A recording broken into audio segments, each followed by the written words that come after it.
Hi everyone, welcome back to the channel. Now, back on the topic of replicas, you'll see I've got the Saiga shotgun here, and we're just going to carry on with some bits about the Saiga shotgun. Now, I'm just going to try and take this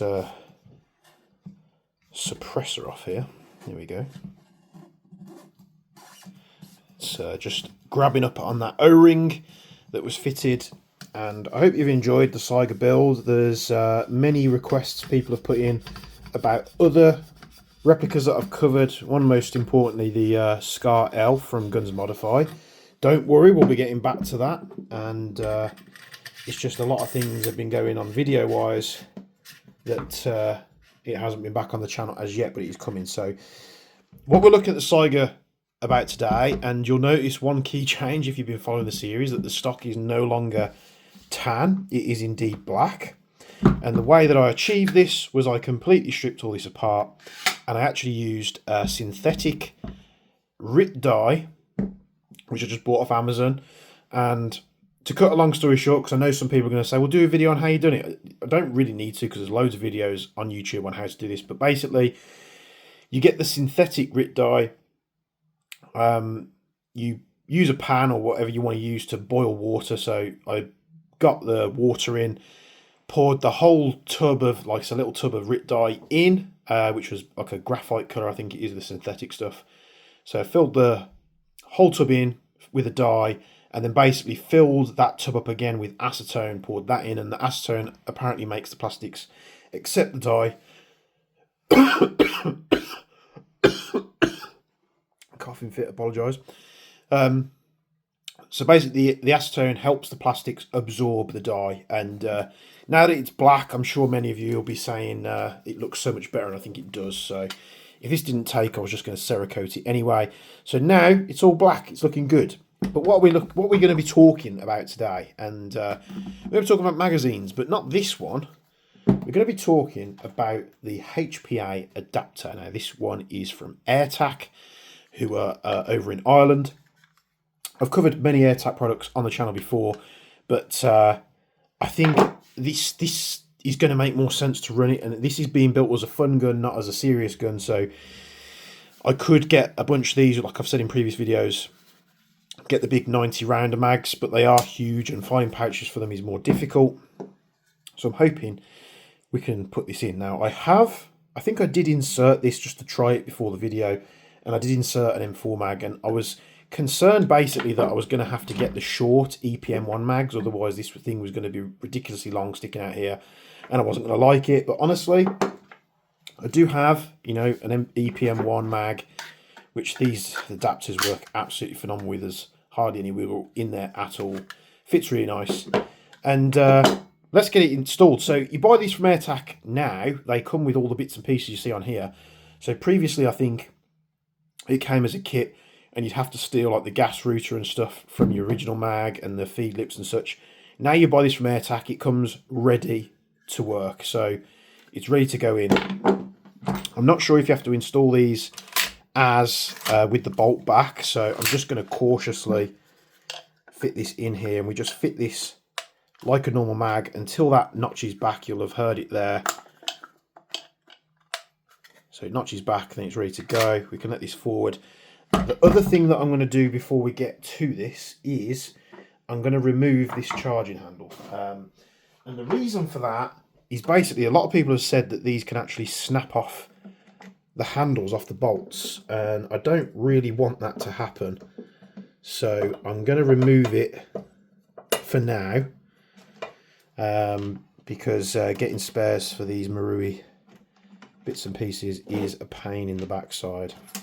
And talking about Marui, I had my first video taken down today, which if you're in the Jaeger Precision Discord, you'll know about this already. But basically, my review of the Marui Gen 5 MOS has been taken down, and the whole reason it's been taken down is Glock themselves requested the video to be taken down under trademark infringement. So I'm kind of on the fence. I've written out a thing going to YouTube. I'm on the fence whether to fight it or not, or just to accept the way it is. But that's as easy as the adapter is to go in. I've took that off just in case. I don't want to break it, so because we're using the HPA adapter, we'll just get it ready to go. The HPA bottle is very self-explanatory. It's just an aluminium tank. It's got 2,500 psi in, and the Wolverine is set to just under 110 psi. I was going to do it to 120, but I thought I'll start here. And we're going to basically, let's test it first, and then we'll get some rounds in and see what it does. So we can also test it compared to the original Saiga mag. So you want to make sure your gun's cocked, obviously, before you put the airline in. And let's give it a go, shall we? So we're on fire.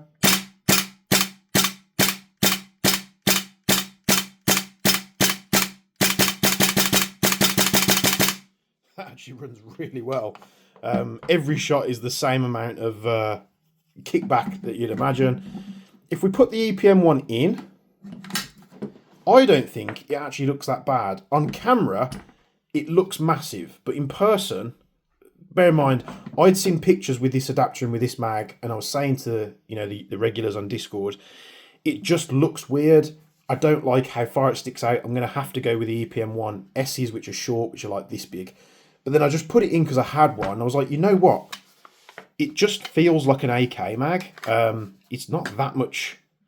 It's not that much longer. And honestly, with this being in, you've only got a tiny bit at the bottom. And if you're running the long mags, I bet you it's probably about the same. So we'll get some BBs in this thing. Now, what we're going to do, I'm going to pull it out here.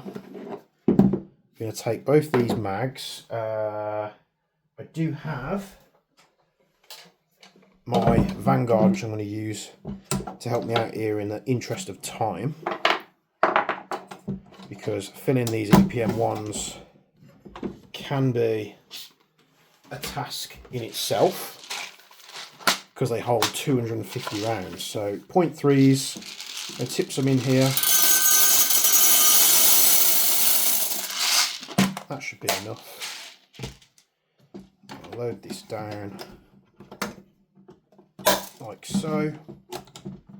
We turn this bad boy on, and we need to, I've never charged a battery in this, it's still on the original charge. Unlock it. We want to hold it down, don't we? I've made that mistake many times just pressing it. So the original mags, I think they're 45 rounds, aren't they? Is that going to work? Didn't we get, I'm sure we got an adapter in the box. I don't know what I've done with it. Is that it? I don't think so. I'm sure we got an adapter in the box. I'm just going to wing it and see if it works. So let's try and hold it on there. This could go terribly wrong. I needed to preload the tube, so we will just yep.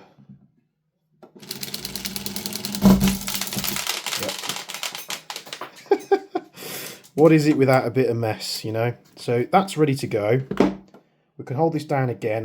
You could set each preset, but we're just going to whack it up to 250. You have to spin it a hell of a way for it to go to 250 on the Vanguard speed loader. I should have had all this pre-done ready to go, wouldn't I? But that'd be forward thinking.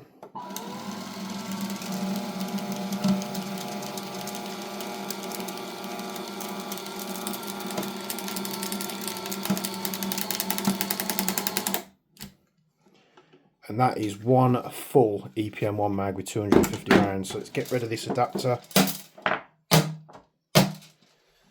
Get it to one side. So we've got the original gas mag. We're going to put some propane in it to make sure it's fully gassed. Give it a fair test. Chronoing these things isn't the easiest thing anyway, but I just wanted to more show the power difference. So we're set to 0.3s. Original gas mag in the Saiga-12. What do we come out at?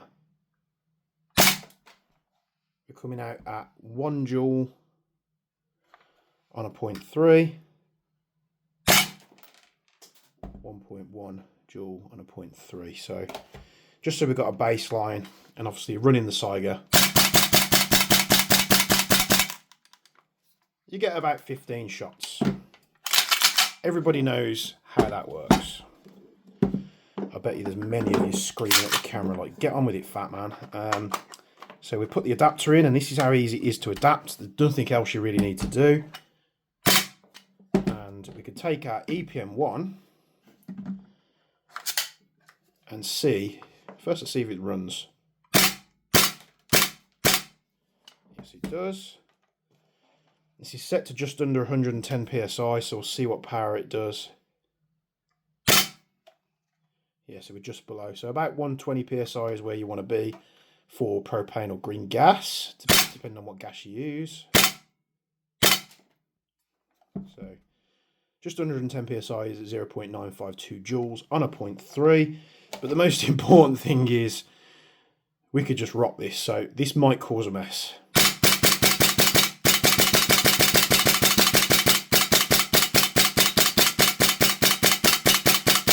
Absolute carnage, and we've got the indicator there showing rounds going down.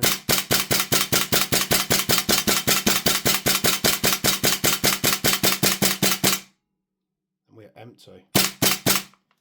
So if anyone's got a load of time to waste with their evening, let us know down in the comments below how many shots that was before I ran out. But it works really, really well. And being in this small room, my ears are ringing something fierce. So from an initial test, this thing is actually running pretty damn well, and just having the shots be the same every time. We've done, well, 300 rounds if you count both mags, plus a bit of dry firing, so over 300 rounds. And we've done probably like 200 or 300 psi.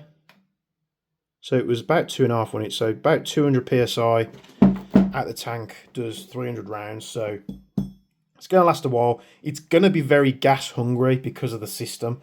But yeah, I really do like this. And honestly, I thought I was going to hate it, but I'm not mad about the look of the mags either. It really does sort of fit in. Now, it's hard. It is hard to get across on camera, but in person, this just feels like an AK. And there's like a feed tube with these, so you just do have to be careful with that. So you'll see there's a couple of rounds in there, and you've got a feed tube in the bottom of here. So if you want to empty it, you could just push on that while it's in the gun, just to empty the feed tube. Really nicely manufactured, to be honest. It's got a nice finish on it for a, an SLS or MJF printed part. I'm presuming this is SLS because it's a lot smoother than MJF. But quality, good. You get it out the packet. You haven't got to do anything like the other adapters that I've covered. So you haven't got to steal the feed lips and steal the gas router, steal the valve. You literally pull this out the pack, fit it to your shotgun, and have an absolute blast. Really, really do like this from Airtac. This isn't a paid sponsorship or anything like that. They haven't sent me this for free. I went and bought this from their website as a customer, as I do a lot of the time. It fits nice with the mags. Now, the mags, EPM ones, you guys know, these mags have been around for a while. They have recently done the EPM one RX, I think it is, which is meant to be an updated design of the EPM ones. What I thought was funny was the EPM ones are going for like 35 to 40 quid.